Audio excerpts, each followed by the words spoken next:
Welcome to Empire Building. I'm Wendy Papazan, and together with my 4 co-hosts, we bring you weekly unfiltered conversations about leadership, growing a big empire, and living on your own terms. I'm Kimber Leviman-Keaty. We are investors and wealth builders with over $75 million in combined net worth.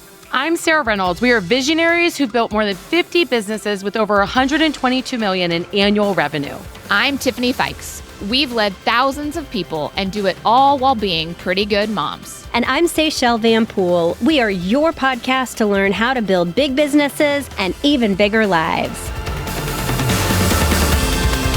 Welcome back, everyone, to this week's episode of Empire Building. I am back in the studio here with Seychelle for part 2 of our energy series on how leaders can protect their energy. Today, we're so excited and energetic. We are energetic. We have lots of energy for you today. Yes, we do. 5 simple, non-negotiable steps on protecting your energy. So I'm super excited to share these non-negotiable steps with you. And our hope is that you get a lot out of this episode. What's something that gives you energy? Real quick, rapid fire, say. What would you say gives you energy? I love taking a walk with Nick in the morning before we start our day with the dog. I love that. It's one of my favorite things. We do it every day, and we've added that in, and it literally sets us both off on just a great part of our day. It's amazing. How long do you walk? Like, how far do you go?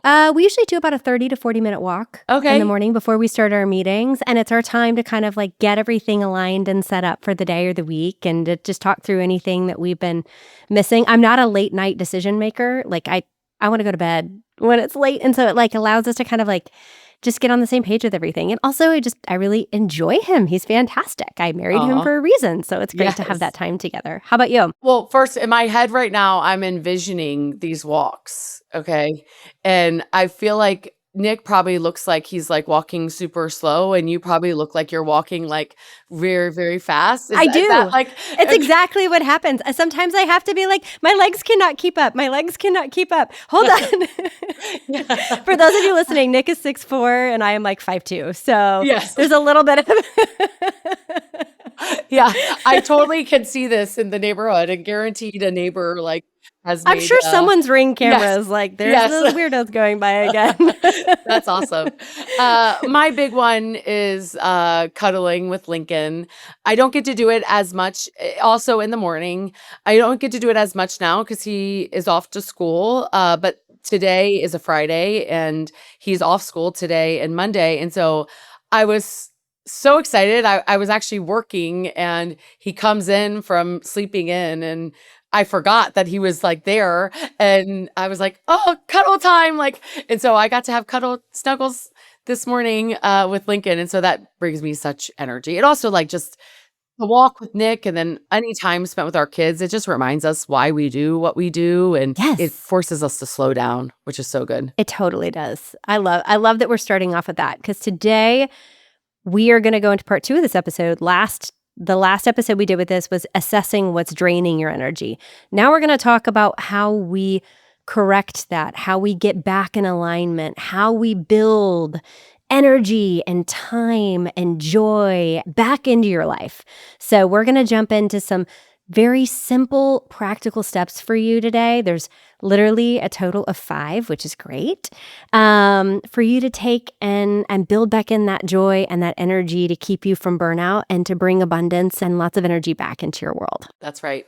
Okay, so step number 1, build white space before you think you need it. Okay, we define white space as nothing on the calendar, okay? And I also define it as no phone, no computer. Like it's you, your brain, right? And a lot of times questions that you need to be asking yourself, right? But it's completely empty space, okay? So it's not like back-to-back calendar thing, back-to-back meetings, back-to-back appointments, having white space in your calendar before you need it, okay? You know, so many times people think white space is like this empty time, like it's time to do nothing, right? But what white space actually is that it's recovery time. You're recovering from a lot of the things that you've been doing, right? You're thinking, right? You're thinking about your people, You're thinking about yourself and your joy zones and where you felt like you won that week or where you felt like you won that day. And it's decision-making time. Like so many times, like some of the best decisions that I've ever made are not in a meeting. We're actually in my white space time, 100%. right? It's Yeah. where you can really think about it. You had the time. Like you can go through pros and cons. You can go through your feelings, like your instincts on something. Sometimes as leaders, we have so many influencers around us, right? That want to influence decisions. And I think that's important. We want to collaborate. But at the end of the day, who's responsible for the decisions you make? And who's going to pay for it? Yes. Yeah, whether they work or not, right? Yep. And so having that time, so build white space into your calendar before you think you need it. That is simple step number 1. The second part of this, or step number 2, is to reduce decision fatigue intentionally. And what that looks like is have a system for how you make decisions, because systems are self-care. For example, I wanted to have time outside and to make sure I was getting 10,000 steps in a day. So the walk became the first thing I did before meetings started. And I bumped all my meetings back by 30 minutes. And guess what? No one died. Yes. Literally no one died. No one was even mad because it gave them time to get their cup of coffee or get the gym or meet with their family or whatever, right? Like, so no one died. And I say that to say, like, routines are self-care. I look forward to that routine. My body craves that routine. And you know what? Our dog, Tari, really craves that routine. Like, he goes and paws at the leash in the morning and is like, this is our routine. We do the walk. It's the time. We do it. Like, so even your family and your pets will crave the routine. And when you build in systems to help reduce decision fatigue, it actually gives you more energy, because when you have fewer daily decisions, it actually gives you more capacity for everything else. And so, like, I would love, Sarah, if you've got some systems around this, like one we do, like, just let's talk about the house first for a second. Like, we do our meal planning for the whole week at one time. We do the grocery shopping for the whole week at one time. Like, we do the schedule planning all at one time. So it's all done before the week starts. And we usually look 2 weeks out, because oftentimes when you're doing it the week before, it's like almost too late to change some things. So we usually look 2 weeks ahead and are working through our schedules, our meals, our dates, or whatever, right? Like, in enough time to impact them and be thoughtful about how they're done and to make it easier for us. Like, what's a system that you have around decision making or helping you reduce fatigue? Well, a couple of things. So we also do something very similar on the home front. So I won't repeat that. On the business front, a couple of things. There was an episode that I recorded with Tiffany, and I am not remembering the title, but it's something about, like, it's basically like 5 levels of earning trust, sort of, as a leader. We'll put in the show notes the actual title of it. I was recording that with Tiffany. Tiffany wrote it. But in that, she talked about having processes for your team members in presenting solutions to problems, not just you being the only one to come up with solutions. And so I implemented that. I taught it to my leaders as actually a leadership class. And then what ended up happening is, like, now it's like how I reduce my decisions and help my team members, my executive leadership team, reduce their decisions, is we expect our team to come up with solutions, not just problems, right? It's very easy to bring up the problems in your business. Every team member you have right now can tell you what problems you have in your business. It's a lot harder to come up with solutions to those problems. And a lot of times leaders, we think that we have to have all the things, right? And so, like, one of the systems that is how we handle decision-making is that they need to present multiple solutions to problems. So that helps. And then the biggest one for me is that I now do a quarterly offsite with we call it the Hydra. It's a funny story with that, but, like, the board of Empower Home, there's 5 of us. And we go away for a few nights and we have a packed agenda of looking at numbers, looking at data, looking at our wins over the last quarter, and decision-making of what is it going to look like next quarter? What do we need to do to move our mission forward? Like, what things have come up in the industry? What things have come up to where we need to readjust our mission critical lists that we're working on. And so like, I know it's the most exhausting few days, okay, to keep it real. Well, you're using massive brain power during that time. It's not like you're sitting around a campfire singing Kumbaya. Correct. You're solving big, massive problems. Yes. Yeah. But what's nice is that I'm not doing it by myself. I'm not solving anything by myself. Okay. And then we know going in that that's what it's for. And so then we come home, we communicate with the team, and then it's like execute. Like, and so like, there's not that many decisions being made, right? Like course correcting decisions, right, are made, of course, but like big course correcting decisions are made at those offsites. So like, that's a system and routine that we've put in place that helps with decision fatigue, because we make decisions and then we go to work on those decisions from those offsites. I love that. One, you're chunking when you're making the decisions too, which is really cool. Yes. And you have the clarity around that. So I think that's brilliant. And to be real, like not having distractions. Yeah. We don't have our families and we don't have team members. Like, and I know that can sound harsh probably to my family that if they were listening. Okay. And also our team. But it's not. It's actually putting them first, right? Well, it's actually allowing you then to be present when you're at home and not solving these problems. Exactly. So, yeah, I think it's great. Okay, step number 3 on protecting your energy is setting boundaries you do not over-explain. No means no. Yes. The way I say no is like, that doesn't work for me, right? I want to do that, but right now that doesn't work for me. Boundaries, they'll lose power when you have to require justification. Yeah. If you're constantly like justifying a boundary, justifying why you're not doing something, feeling like you have to answer to others around a boundary that you have, right? It really loses its power. Like, I'll never forget Her Best Life Empire Circle retreat. Before we actually launched it to the world through Her Best Life Empire Circle, we called them dolls retreats. And they're the same thing that our Empire Circle members get now, okay? Are these amazing retreats. They're offsites. They actually sort of do what I talked about in step 2 for me, for our members, right? It's forced white space. It's forced time to look at things, not working in your business, but working on your business. They're amazing retreats. So I was at one of my first dolls retreats, and I shared my schedule with my friends, with my circle.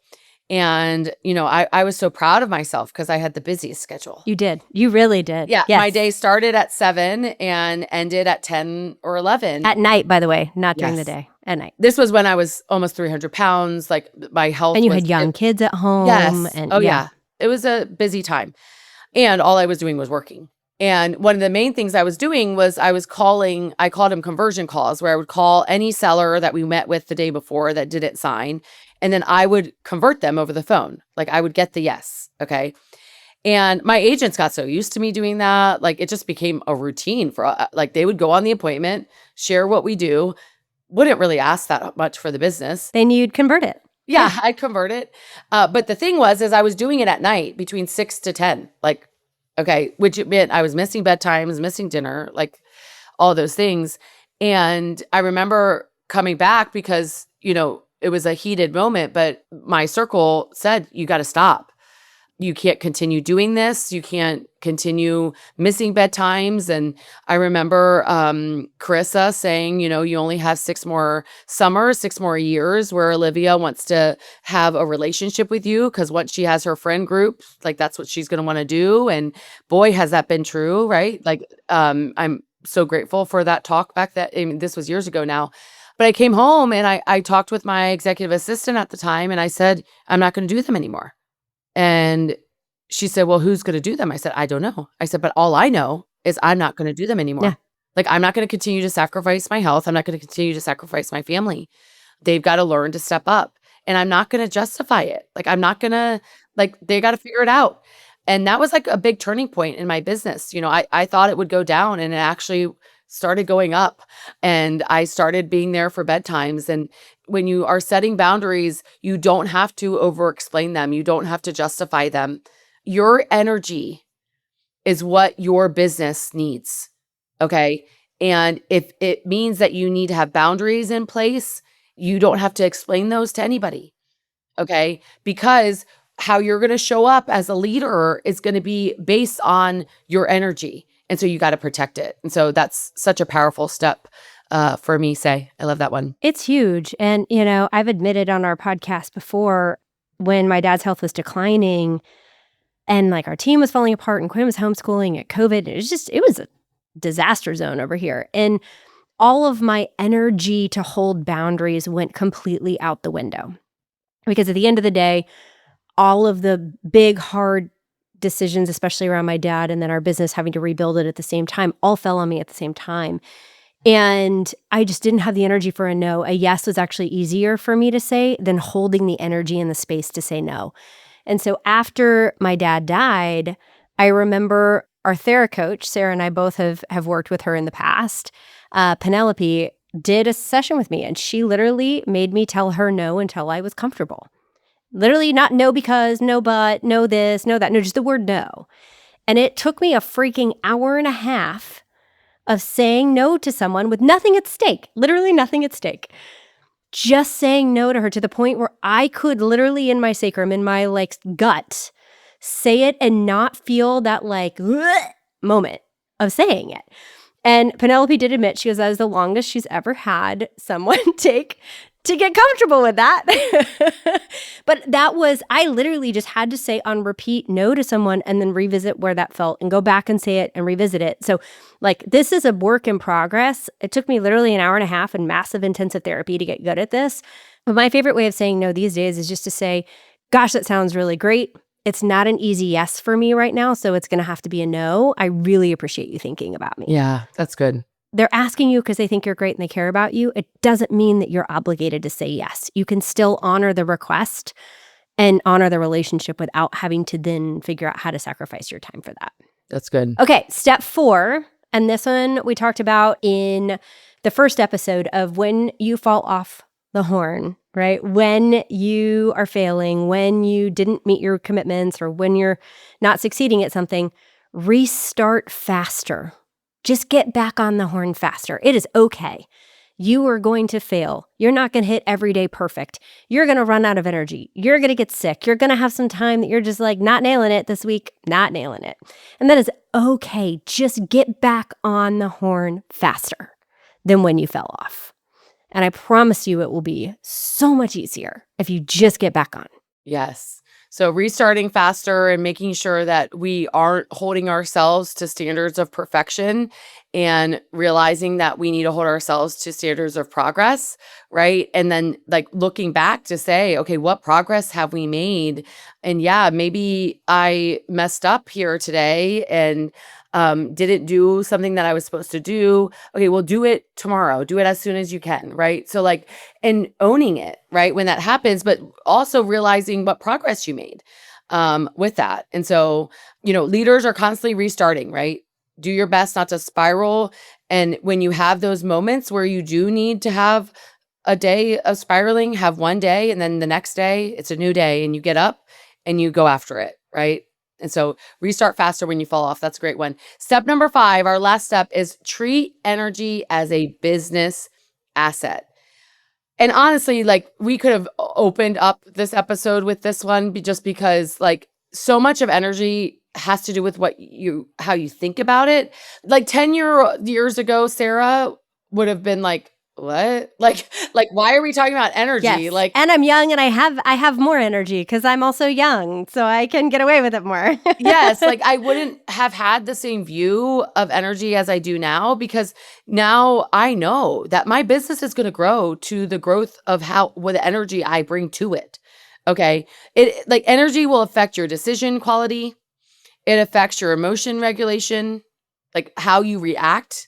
Overreacting or underreacting, both, emotional regulation, your creativity, right? Your leadership presence. I know we talked last episode about the traps, but I had such an amazing time yesterday with my team after the team meeting with my DC Metro team. And I used to go from team meeting to the next thing on the calendar, the next meeting, the next one-on-one, the next. And now I tell all of our leaders, like, you better not have something right after the team meeting, because you better organically be with our people. No, like you want to have presence. You don't want your people to feel like you're just like off to the next thing constantly and you have no time for them. And like, and so it will impact your energy, will impact your leadership presence. When you can feel it when someone's distracted or thinking about the next thing, you feel that. Yes. Because they're always present for the next calendar appointment, not for yours. They're always thinking about where they have to be next and calculating what that's going to look like. So giving yourself that space is so important. Yeah. Which is why I think, step number 2 with reducing decision fatigue intentionally, like having those routines down with your calendar will help with that as well, right? It's like, so because in planning time, like so many times why they're thinking about the next thing is because they didn't plan the next thing. They're planning it when they're with you. You're completely right. They didn't take the time to look ahead at their calendar. And so now you're catching the reaction of it. You're totally right. Correct. Yeah. You're totally right. So if your energy is depleted, your business is going to feel it first. Okay. And so you want to treat your energy as a business asset. It needs to be managed. It needs to be thought about. It needs to be calendared for. Like, it's really the number one asset of your business is energy, your energy to it and leading it. So treat it as an asset is step number 5. And that's our final step. I love it. So let's recap. So step 1 is to build white space before you think you need it. Get ahead of it. Number 2 is to reduce your decision fatigue intentionally. Put some systems around reducing that decision fatigue and around your calendar. Number 3, one we had to learn the hard way for both of us, is set boundaries. You do not have to over-explain. No is a complete sentence. Step 4 is restart faster when you fall off the consistency train. Get back on faster. It's okay. Give yourself some grace. And number 5 is treat your energy as a business asset, because here's the deal. Your business will take everything from you that you allow it to take. It doesn't have feelings or emotions, so everything you're willing to give it, it's going to take. So be very careful and intentional with what you are willing to give it, because you want to give your best self and your best energy, but that doesn't require everything. You can show up with the best and it's going to be 10 times better than all. So be very specific about what you're going to give it. And I think it's a great reminder for us, right? No one's coming to save any of us. Superman is not going to show up and save the day on us. It is up to us as empire builders to choose how we want to build it. So we want you to protect your energy because it's not selfish. It is necessary to build something that lasts. And Sarah and I both are 20 plus years in. We love you all. We want you to have that long-lasting, energetic, amazing, wealthy career, and even more importantly, the big life to show for it. So go out there, build that big business, build that bigger life, and have the energy to sustain decades and decades of awesomeness. Thanks, you guys. We appreciate it. Bye. Bye. Have a great week. This podcast is for general informational purposes only. The views, thoughts, and opinions of the guest represent those of the guest and not Keller Williams Realty LLC and its affiliates, and should not be construed as financial, economic, legal, tax, or other advice. This podcast is provided without any warranty or guarantee of its accuracy, completeness, timeliness, or results from using the information.